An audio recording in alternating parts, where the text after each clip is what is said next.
اے بڑی بڑی گاڑیوں میں گھومنے والوں، محلوں میں رہنے والوں، کبھی برسات میں اپنے محل سے نکل کر دیکھا ہے کہ جو ہمیں ووٹ دے کر ایوانوں تک پہنچاتے ہیں ان کا کیا حال ہے؟ آپ خود دیکھ سکتے ہو، جب ان معصوم بچوں کو برسات سے بچنے کے لیے سر پر کوئی چھت نہیں ہے تو یہ کھانا کیسے پکاتے ہوں گے؟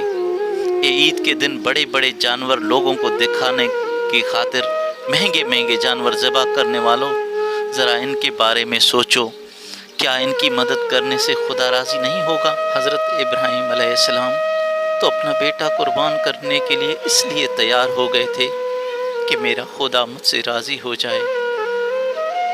میں اس سے زیادہ کچھ نہیں کہوں گا۔ اللہ پاک ہمارے دلوں میں رحم ڈالے، آمین یا رب العالمین۔